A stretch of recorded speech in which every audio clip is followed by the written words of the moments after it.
Welcome back, everyone. For the final act of the day, we were very happy to be able to add on to the program. Very special guest. We've been trying to get him, I think, for about a year. I'll just say as a quick aside that I was very shocked one day to get an email. I think it was directly from Mr. Stone, or it might have been just from his email account, addressed to my dad.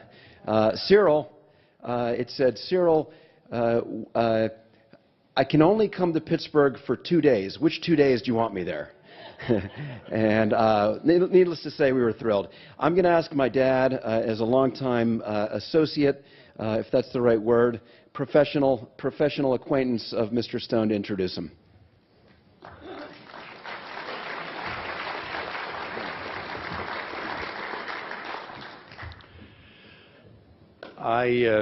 I'm pretending to be delighted. As a matter of fact, this is feigned graciousness, because when Oliver Stone had me come down to New Orleans to be a technical consultant for the movie, he promised me that I would succeed Paul Newman. And that has never come to fruition. I haven't forgotten that great disappointment. Well, we are, of course, honored, as we all are, really.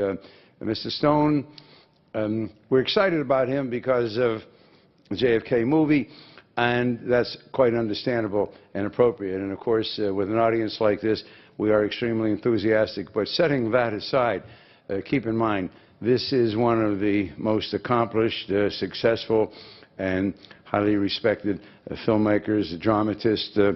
This is a gentleman who has achieved the highest pinnacle of success in his field. And so it is a great honor for us to have him here. He's going to talk to us this evening about his brand new book, The Untold History of the United States. It's a beautiful book that he has authored with Peter Kuznick. And there also is a 12-hour Blu-ray series that he has done on this book. Chapter 6, Segment 6, or Chapter 6 in the book is on Kennedy. And the 12-hour video that you can get Amazon and so on, I strongly recommend it along with the book. I know that I'm going to grab hold of it on Monday as soon as I get back to normal. Look forward to reading the book and getting that 12-hour series myself. I'm fascinated by it. I've always liked history. I liked it a hell of a lot more than I liked chemistry and physics in college. That was for damn sure. But my father told me I was going to be a doctor, and so I was going to be a doctor. You know, I'm an only child of Jewish immigrants, and that was it. I was going to be a doctor. I could have been a great historian otherwise. So we're going to have shown to us by Oliver a 16-minute video, which, as I understand it, is a small segment, a summary, an encapsulation in some fashion of the book and the series. So sit back, enjoy your peanuts and your popcorn and your chips. I told Oliver that I felt constrained as your host to say that anybody who gets bored before the 16 minutes is over, please leave quietly, don't make any noise, and don't talk, okay? Otherwise, folks, let us welcome back our dear friend, our strong supporter, and a great person, a wonderful guy with a marvelous sense of humor and a keen intellect to go with it, Oliver Stone.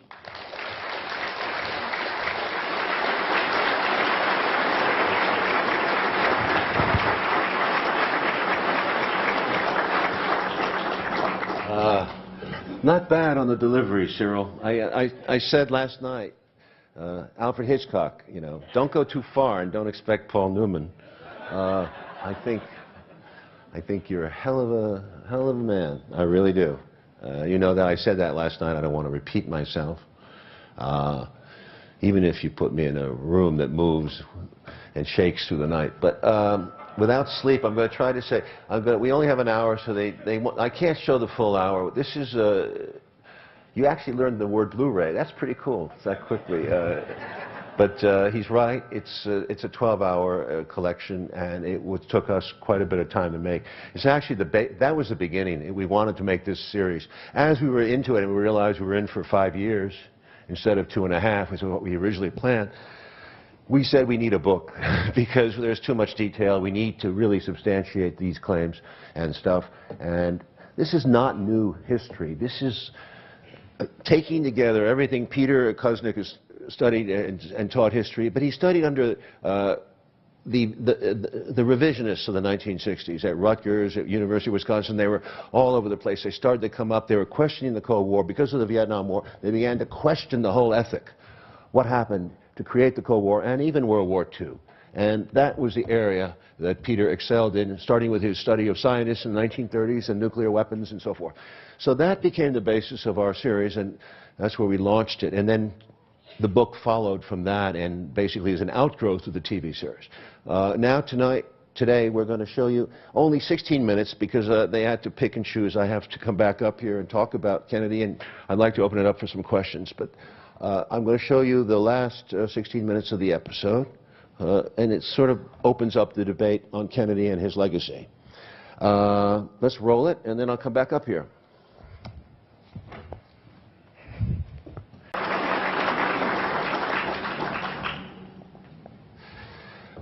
Thank you.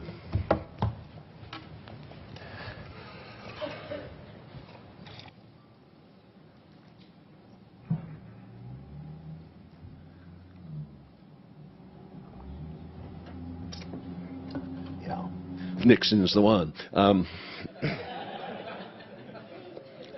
I hope you got a sense of the series. Some of you have seen the whole thing, but it is finally, for me, this is the culmination of a long journey of my life. It's to have it all in one piece at 12 hours is, for me, it's all in one. I mean, it seems sometimes you watch an hour, you can watch 2, you can watch 3, often with a girlfriend or a boyfriend, and you sit there by the fire. It's a nice weekend charmer. A counterweight to the football games or whatever. But I would suggest watching more than 1 hour at a time, because you do get into, if you can take this journalist I just talked to today, Huffington Post, he said he watched all 12 hours in one go. I said, what? I said, he really did. He's one of those binge guys. And I suppose, you know, there is a fever dream thing that goes from 1900 to 2013, and you feel it. And if we could just take our history and look at this 113 years and put it into a capsule, my God, I think we'd all learn something, because I think we have to listen. But I wish, you know, sometimes we don't learn fast enough. I know, you know, one thing I wanted to point out in the show was that, you know, we don't go into the assassination, because I visited that area 25 years ago, and I really think I didn't have anything to add to it except more detail. But I feel very strongly the same way, that what Fletcher Prouty and what Jim Garrison were saying back then holds up. It really holds up. And when you study more of it, you study the untold history, which and I don't mean untold because it has been told, it's been in headlines, but people call it the unlearned history, put it that way. Because our education system repeats certain mythologies, and I grew up that way, so I'm a victim, I'm a witness to being a victim. I know what it's like to grow up brainwashed. I mean, really brainwashed as badly in our way as they were in the Soviet Union about their systems. Our series, I would say, begins with 1900, McKinley, Bryant, and of course compares that to Gore-Bush, because it's an interesting 100-year parallel about, they both talk, both presidents, both candidates talk about power and the projection of American power abroad, the need for empire. And McKinley is the first empire candidate, essentially. And Bush against Gore. Gore talks about empire, and he's all pro-empire. But it's interesting because Bush is the guy who says, well, we got to be more reasonable here. And what you know from what happened from history is it works out quite the opposite. But it's an interesting beginning. That's a prologue, too. The idea is that with World War II, this whole thing accelerates into a national security state. The America that is pictured in the 1920s and Woodrow Wilson's era all of a sudden becomes this national security state under Harry Truman. As quickly as 2 weeks, didn't take long. Roosevelt died, unfortunately, 3 months too early. Had Roosevelt survived till August, my God, I think the whole world would have had a different shape, at least for now. But Harry Truman had a lot of decisions to make, and like George Bush, he was certainly a common man, and many people liked him, but he was apparently supposed to be a New Dealer, but he was a very narrow-minded man and not able to empathize as Roosevelt and Kennedy were with the Russian people. In fact, he'd made some statements about, we ought to kill as many Russians as we do Germans, or let them kill each other as much as they can, and then we'll sort it out. And that was his statement on the Senate floor in 1941. 2 weeks after Roosevelt's death, he had a rough meeting with the Soviet Foreign Minister Molotov, and basically Molotov stormed out of the office. He'd never been talked to in his life like that. So Truman just didn't handle people with the same savoir-faire that Roosevelt had, and that grace, that wonderful charm that Roosevelt had was what we needed. And Truman was a blunt-spoken machine politician. That vision, though, that goes, of course, Truman has ups, downs, sideways, but essentially it got worse from that moment on, from April 45, late April 45, the founding of the UN, to this horrible thing where the American security state really kicks in. It's called the atomic bombs on Japan. You know, we had to do it. This is what we learned to school because we had to end the war and save American lives, and the Japanese were going to fight to the bitter end. That's what I learned. What we don't know in America, what we really don't know, is that, one, the Japanese economy was devastated. The transportation system, the ports, everything was gone. They were starving.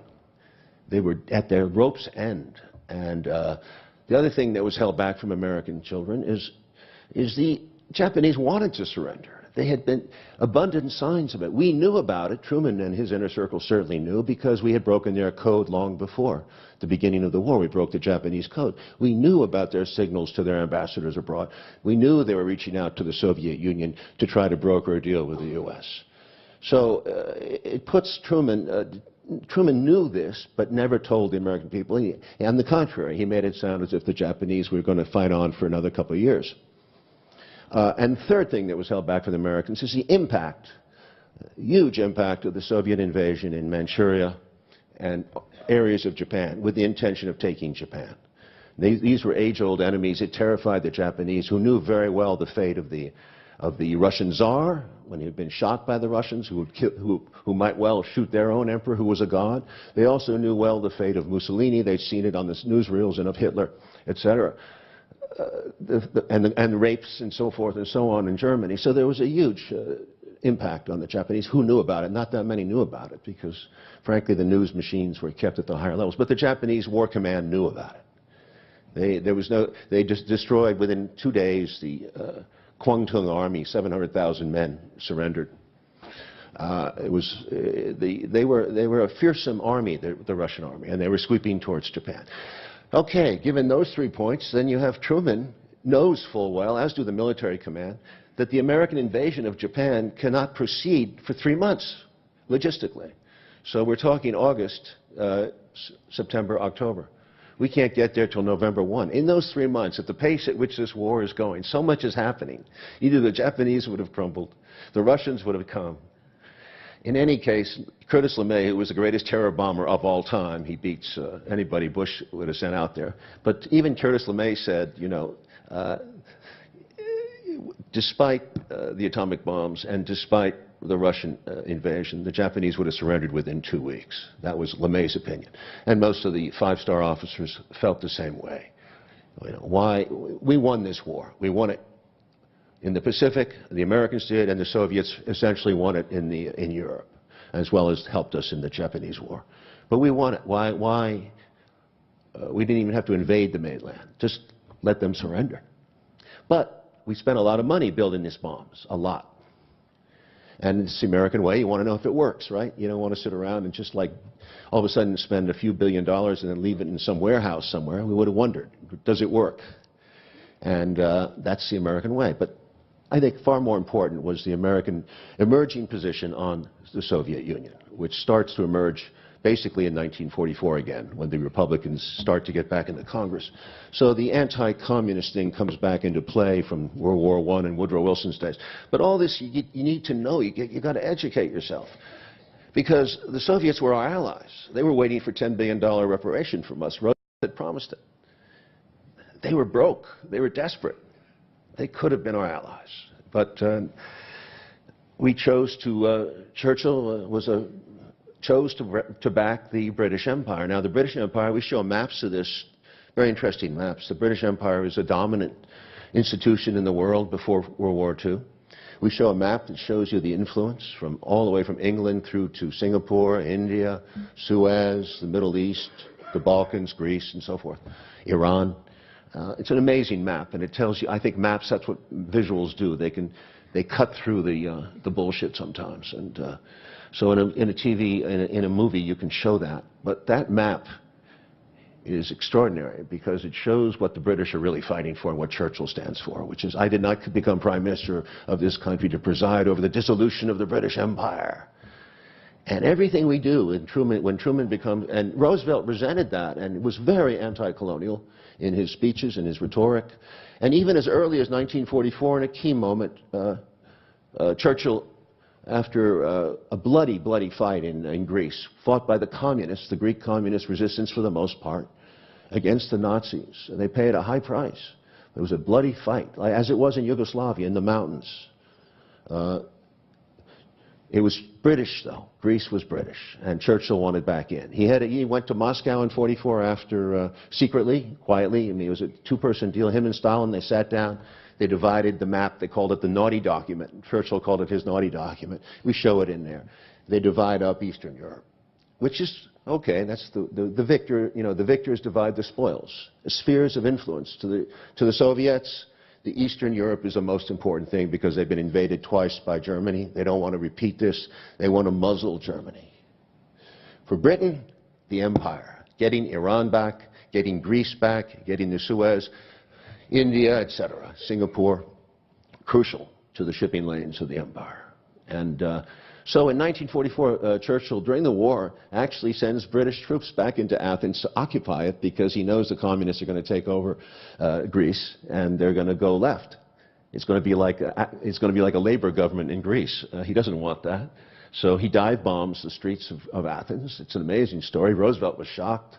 People don't know about it. They hear about Stalin in Poland, but they don't talk about Churchill in Greece. The English had no good intentions. They wanted Greece badly. And even after the war, Churchill acknowledged it's funny, when he was an older man, he was out of office, he said, you know, Stalin never broke his word to me. And that's what's amazing about our history. Here we are in the U.S. saying the Soviets want to take over the world, and yet Stalin, one of the first actions after the war, he does nothing to help the Greek communists, which leads, of course, to the split with Tito in Yugoslavia, who does help the Greek left. It's a lot going on at this point. In these few months, between 44, 46, so much is fertile. It changes. And the Greek thing becomes a major issue because the British are backing a monarchist who's basically a right-wing guy who you see like in Z, one of those guys. And the Greek communists are winning this war. Until the British really apply pressure, but they can't win it. And the winter of 46, 47, they tell the U.S. That we need your help. You need to take over our work. So the American, almost without voting, without thinking about it too much, Truman decides that he's going to take on the Greek obligation, the Greek-Turkish obligation. He asks Congress for $400 million. He calls them terrorists. He calls them communists and terrorists back in 1947. Arthur Vandenberg had told them, you know, sell fear, sell fear. The American people will back you if you tell them how scary this is. And that's what he did. Truman has a lot to pay for in terms of starting this Cold War by telling the Russians, you know, look, you're no longer our allies. Here are 2 atomic bombs that remind you that who's the boss? We're the boss. Stalin came out of that meeting kind of shaken. He calls the Soviet intelligence. He says, what the hell happened to my bomb? We're not going fast enough. The Americans are building it, and blah, blah, blah. And he speeds it up. Everyone who was intelligent, Oppenheimer, Wallace, they knew that the Soviets were going to make a bomb. European Jews and scientists had these secrets for years. They'd been working on them. There's no way the United States is going to control exclusively a bomb. But Truman threw Oppenheimer out. Well, they didn't throw him out, but when Oppenheimer left his office, he told him, I never want to see that son of a bitch in here again. He told Oppenheimer, do you think the Russians will build a bomb? Oppenheimer said, for sure. He said, never. Truman told him, never. I don't know what he was thinking or smoking. But Anyway, out of these stories, these human events, comes very much the framework, the architecture of today's world. It's the same old story. We're repeating the same lines that Truman was saying back then. And when Eisenhower comes into office, it's another huge betrayal, because what's really going on is Eisenhower, in this national security state from 1947, when it's signed into being with the CIA, to 1960, these 13 years, we build up like Gargantua. Eisenhower goes from 3,000 nuclear weapons in 1951 to 23,000 in 1960. And by the time his budgeting cycle finishes for Kennedy, it's 30,000 nuclear weapons. The Soviets have about maximum 2,000. The Soviets knew that we had a plan to destroy them first and not let them retaliate. That was the issue. It still is the issue. We'll get into that later. But essentially, if the U.S. military undertook to destroy the Soviet Union with this Eisenhower plan, which allowed for the nuclear weapons to be used as commonly as a battlefield weapon, Eisenhower has a lot to be blamed for. And part of the scenario, just to cut to quickly, of Dr. Strangelove, was that Eisenhower allowed commanders and sub-commanders to have their hands on the nuclear button when they didn't have locks on them. So that's where you get that Strangelove scenario. Eisenhower had built a machine that was enormous, and that was what the problem was, that when Kennedy comes to office, he's facing a country armed to the teeth, and with generals who are essentially want to say, let's go now, let's do the Soviet Union now, because if we don't do them now, they're going to get stronger and stronger, they're going to come up to us. But they're still far away. And the truth was, we had a tremendous advantage. Kennedy campaigned on it. He knew he couldn't get elected without being soft on communism. Stevenson had gotten beat up. Kennedy comes in. He asks McNamara to run a check right away on the missile gap. McNamara, within 6 weeks, comes back to him with a report. There is no missile gap. We're so far ahead. They never made it public, but Kennedy knew right away what he was in for. Bay of Pigs, missile gaps, Laos, and so forth. We talked a little bit about it here. We can talk about it some more. He basically, at this very key moment, a young president under the pressure, only 2 presidents have been in office with this kind of power. Imagine the pressure he's under. By the time the Berlin Wall rolls around, it's so thick, the air is thick with tension. Kennedy has a great quote. He says, you know, a wall is better than a war. It's a great quote, because he knew the stakes. He knew how serious this was getting to be. By the time the Cuban crisis comes around, it really was at the edge, the very edge of extinction. The battle plan was much bigger than anyone knew. McNamara found out that the Russians had 40,000 really tough troops there, led by this commander of Stalingrad, that they had 100 nuclear weapons, field weapons, which we didn't know about. The Cubans were much bigger, our force, than we thought about. We were facing many more casualties than we had planned. That would have led to the conflagration. We also had everything armed on Okinawa, ready to blow up China, Red China, with an H-bomb. We were ready to go to war. They wanted it. Now was the moment, because if you wait, in a few years, the Russians are going to catch up. Curtis LeMay wants it. The Joint Chiefs of Staff want it. All those heroes. I think Eisenhower, a man I always respected, was telling Kennedy, go into Cuba. And I thank God that Jack Kennedy had some experience of war. He had a lot of experience. He was a man of character, not like some of the presidents we've had since. He was a man who could say no to the generals. Do you think Obama would have said no to the generals now? Never. He couldn't say no to them on Afghanistan. Imagine the pressure that Kennedy was under. But he'd been at war with them now for 3 years, since Bay of Pigs, and since Laos, and since we can include the story of Congo and so forth and so on. He had said no, and at the same time trying to appease them, trying to work his way. Worst of all, he fired Dulles and that group and Bissell. Firing Dulles is like firing the high priest in this country. You don't do that. But he did it. So his fate was being sealed that year. And we can go into that story, too, if you'd like. My point is that by the time Johnson comes back in, it's a reversal of policy, essential policy. And Johnson is at war in Vietnam. He sends the first ground troops in March of '65, and he starts covert actions right away in '64. But everything Johnson does is the old way, the Eisenhower way.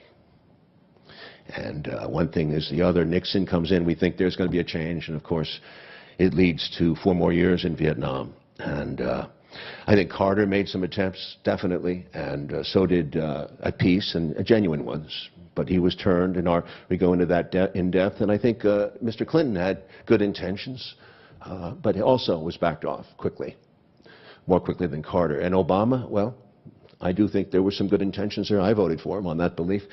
But again, things change. So this thing, this beast, this military-industrial complex that Eisenhower called is now a global military complex. It's global architecture with eavesdropping on everybody in the world. And here we are. Please watch Chapter 10 on Obama and Bush. It's called The Age of Terror in Which We Live. Because I started my life in the Age of Terror with the nuclear weapons in New York City. We were going to be obviously bombed in Manhattan. You knew that. So we were always being drilled in school. You know, I've lived with fear most of my life. I've lived in a state of militarism most of my life. I ended up in Vietnam. It's a natural product of conservative Republican upbringing. It's sort of natural to be at war if you're an American. We think aggressively. We love violence in our television, our movies, and our sports, and so forth. But it's time we have to re-educate ourselves, and we have to start with our history by facing up to it. Anyway, in that note, I think, have I exceeded my time here, Cyril? I don't know where I am. Yes? Let's, what time is it? Okay, let's take some questions so we can open this up. Here we go. Thank you. Mr. Stone, thank you very much for your work, but you said last night you have concerns about the next generation. And I'm a teacher at Oakland Community College. We teach a course in the JFK assassination. I've taught it since 1992. We're on the front lines. We deal with that next generation every week. Cyril Wecht is going to come to our campus a week from today. Jim Douglas, who wrote JFK and the Unspeakable, is going to come to our campus on November 8th. You were going to come to our campus until a film commitment made that I thought it was Oakland, California, and I found out it was Oakland, Michigan. You fooled me. Not intentionally.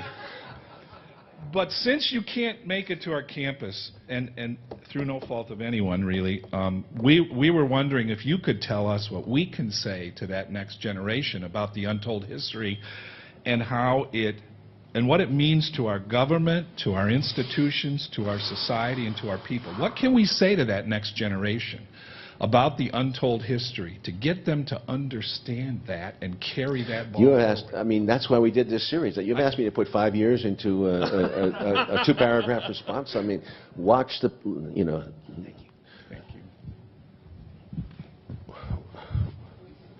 What is past is prologue, as was said in JFK. You know, I just say to the kids, that's why the film is easier. This book has got a lot of detail. It's not easy to get to, but it's a primer. But the series is made for a 17-year-old. It could be, I know that my children have seen it. I know it can be, and it's fast moving. It's not boring stuff. I don't think it's boring. I think I made it exciting. Music, the film clips, and it's always, you don't know what's going to come next. That's what I like about it, and I think you can watch it again. To me, it holds up as film. So the best thing for kids is film. Now, if they fidget, make them sit there. That's all I got to say, you know.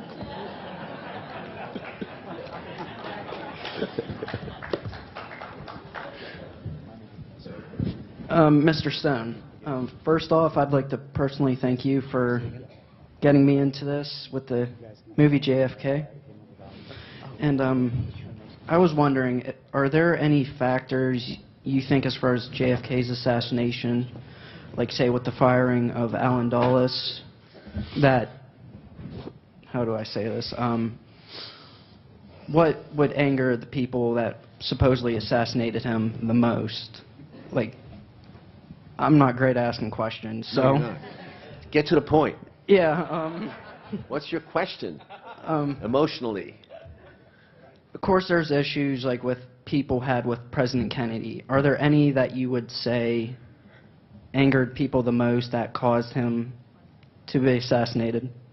Yeah, I do. But by the way, I didn't finish one little thing. It's very funny because, you know, you tell the story and you're rambling around and you're trying to remember. But I forgot to say that Truman got the Truman Doctrine in '47, and that speech was getting $400 million to the Turks and the Greeks, who were supposedly democratic regimes. They were not. So calling them terrorists, we committed at that point to a huge program replacing the British in Greece, as well as sending non-combat advisors, as Kennedy did to Vietnam. And we sent those advisors. They participated very openly in the strategy of the war, very important. And we fielded an army of about 125,000 Greek. We put up one of those fake armies of ours. We do very good at rightists and so forth, a corrupt army. And they took on the communists, and 25,000. It was a horrible fucking war. It went on for 2 years.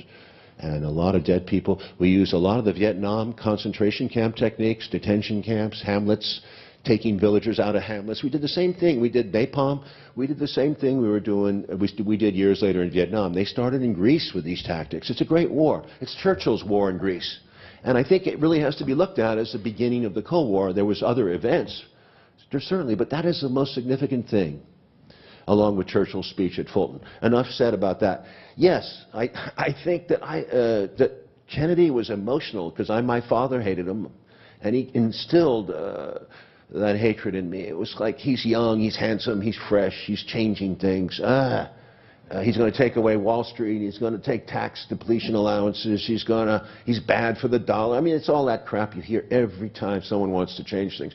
But I do think the Southern people especially hated him for racial reasons. I think segregation, he doesn't get enough credit, but he did back Martin Luther King, very much so, and but quietly. He was fighting so many fronts. If you knew what his schedule was like, but he definitely was on the poster and for racial reasons too. Bigots were strong in the South, very strong, and also in the North too. But the military, the CIA is a big deal in Washington world. It's a big deal. David Talbot can tell you more about the emotional impact of that. And the fact is that, as someone pointed out very nicely, I think here, Allen Dulles is the only guy who didn't have a full-time job after 1962. He could hang around Washington and devote a lot of attention to affairs around the town. Everyone else was working on the Warren Commission. So I think that, and the military, Curtis LeMay really hated his guts, as well as so many. I mean, you have to understand, it wasn't any single individual. It has to be with the culture, the fear, the passion. Eisenhower brought up the temperature, especially Dulles. Dulles was into brinksmanship, man, on a serious level.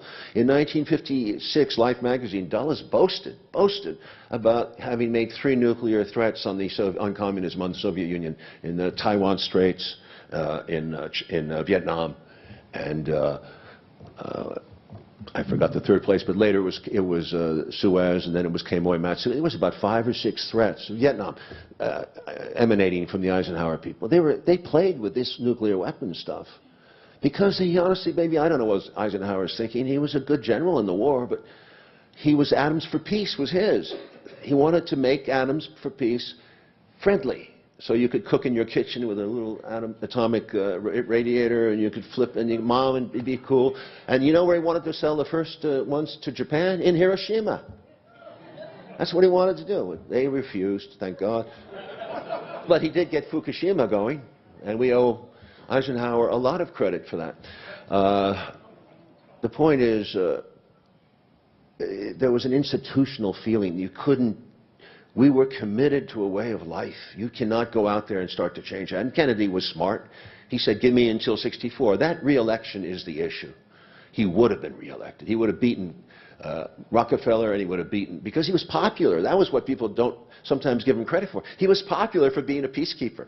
And we don't know that. A lot of kids don't know that he was popular. But he was hated by these groups, these special interest groups. So that popularity was a killer for him. They knew he'd get elected. And then what? You got Bobby in '68, and you got a dynasty. Very dangerous, a dynasty in American politics. Look at the Bush family. You can go far. And Kennedy had that personal loyalty, charisma to do it. My God. And he would have dumped Lyndon in '64, I am convinced. Many people have told me this. And, you know, Lyndon was in such hot water. There was 4 scandals brewing, maybe 5, serious scandals. His political career was over, and he knew it. So that's just a throw-in. Mr. Stone, in April of '61, President Kennedy referred rather extensively, but still obliquely, to a global conspiracy. Much of it centered around military, industrial types of things, and covertness and secrecy was the theme to the American Newspaper Publishers Association. What do you think he was referring to in terms of a global conspiracy? I don't know the speech, I'm sorry, but okay. I'm sure, I don't know what he's talking about that point. I don't know the context of it. I don't want to speculate. But as to hatred, did I miss anything on hatred? The hatred for Kennedy was visceral, is what we said in this series. Visceral. And also, it was old people against young people, too. Come on. This guy was young. Truman was an old man. Eisenhower was an old man. They looked old. Right? Kennedy was... I'm old. In 1949, I read an article about the Air Force and Navy could have brought Japan down without a land invasion. However, I'm watching you educate Bill Mayer and Chris Matthews the other night, so this is the second time.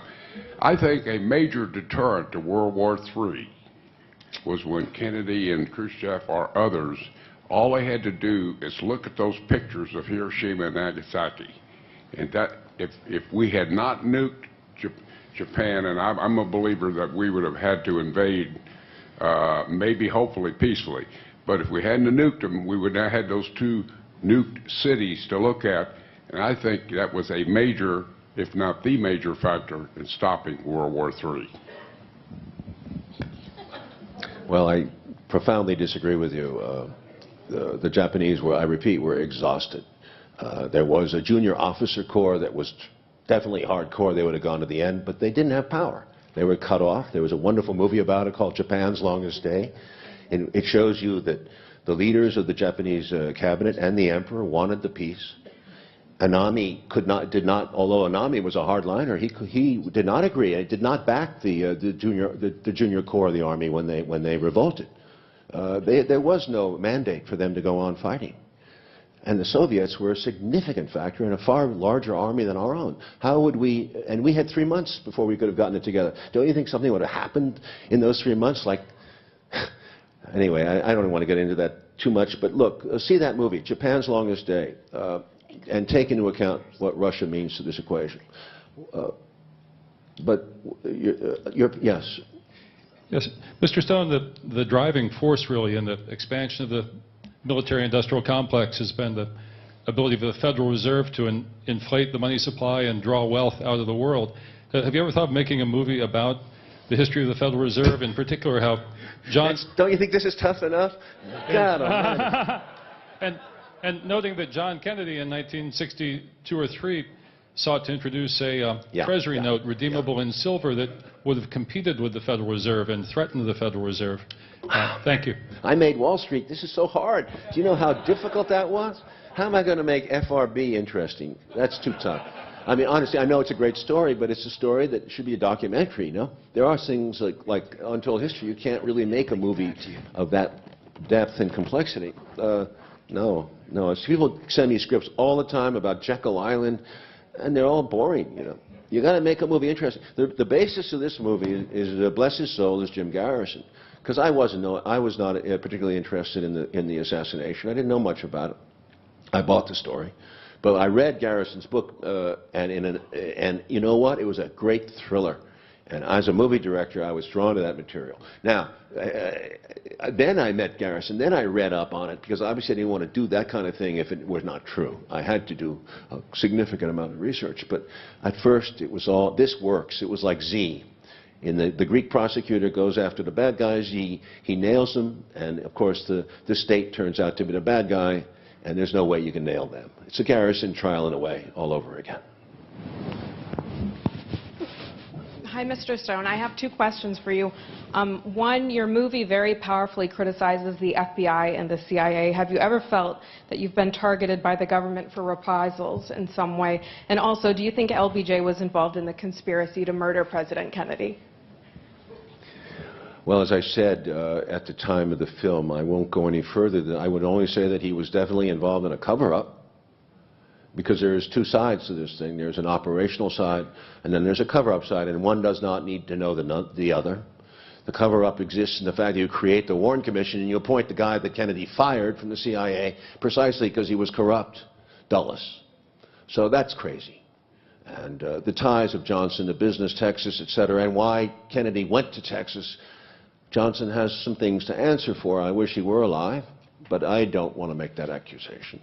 And Johnson was sitting there. He heard the shots. They went over his head. He was the first one down. He was scared shitless. He got the message. And his actions, the day so shortly afterward, it's an ugly story. It's an ugly story, and I hope one day an honest historian who's really willing to deal with this can get to the bottom of Johnson's corrupt character.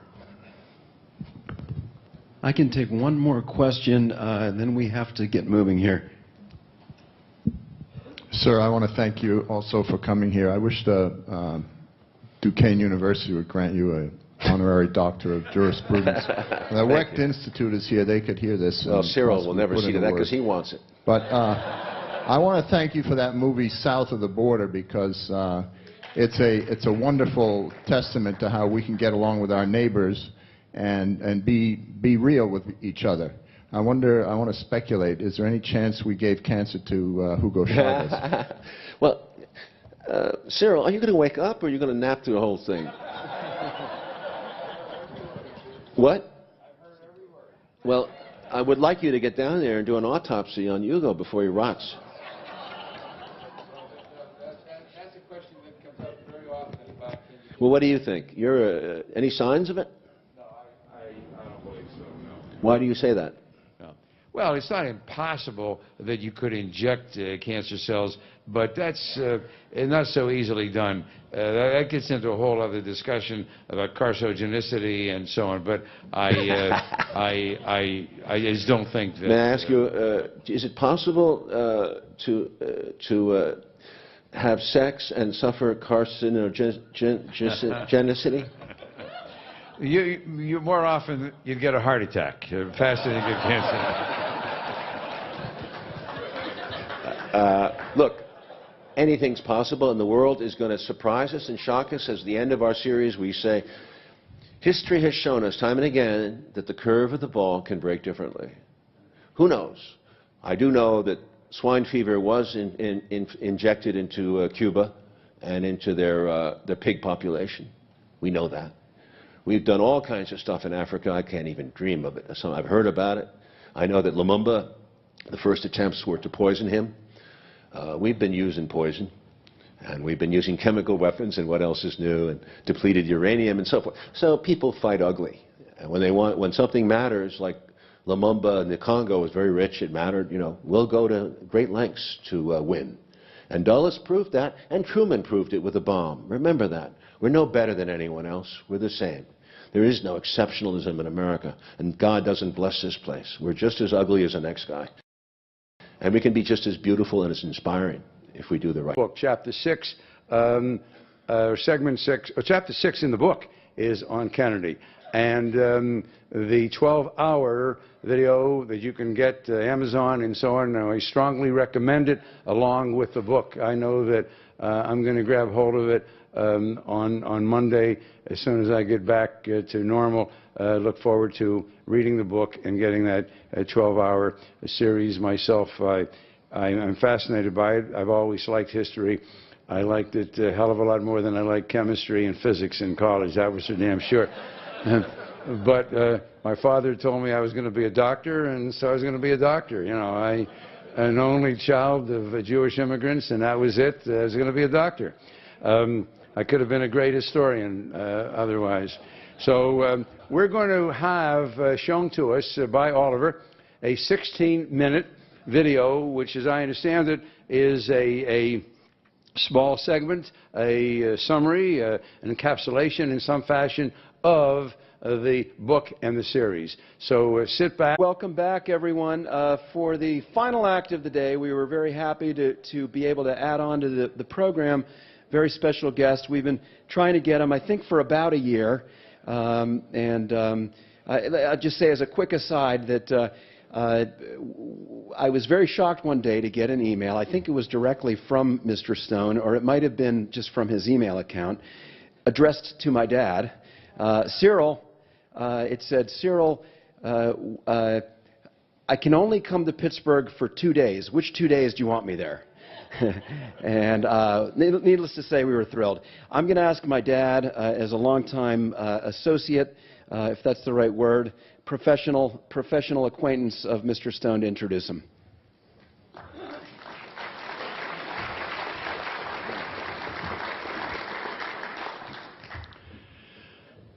I'm pretending to be delighted. As a matter of fact, this is feigned graciousness, because when Oliver Stone had me come down to New Orleans to be a technical consultant for the movie. Without sleep, I'm going to try to say, we only have an hour, so I can't show the full hour. This is, you actually learned the word Blu-ray. That's pretty cool, that quickly. But he's right. It's a 12-hour collection, and it took us quite a bit of time to make. It's actually that was the beginning. We wanted to make this series. As we were into it, and we realized we were in for 5 years instead of 2.5, which is what we originally planned. We said we need a book because there's too much detail. We need to really substantiate these claims and stuff. And this is not new history. This is taking together everything Peter Kuznick has studied and taught history, but he studied under the revisionists of the 1960s at Rutgers, at University of Wisconsin. They were all over the place. They started to come up. They were questioning the Cold War. Because of the Vietnam War, they began to question the whole ethic. What happened to create the Cold War and even World War II? And that was the area that Peter excelled in, starting with his study of scientists in the 1930s and nuclear weapons and so forth. So that became the basis of our series. And enjoy your peanuts and your popcorn and your chips. I told Oliver that I felt constrained as your host to say that anybody who gets bored before the 16 minutes is over, please leave quietly, don't make any noise, and don't talk, okay? Otherwise, folks, let us welcome back our dear friend, our strong supporter, and a great person, a wonderful guy with a marvelous sense of humor and a keen intellect to go with it, Oliver Stone.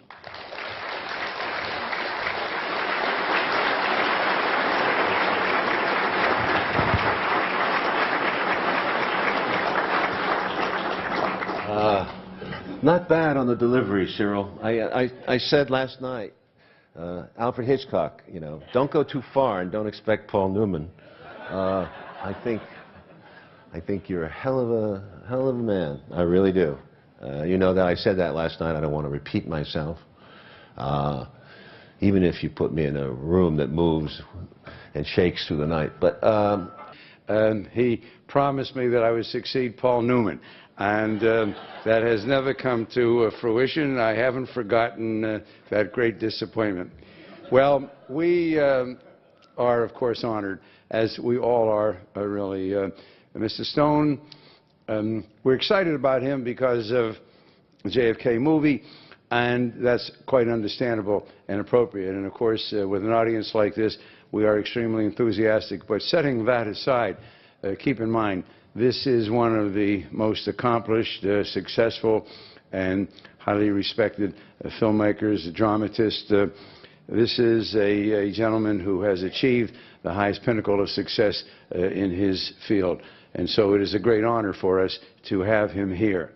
He's going to talk to us this evening about his brand new book, The Untold History of the United States. It's a beautiful book that he has authored with Peter Kuznick.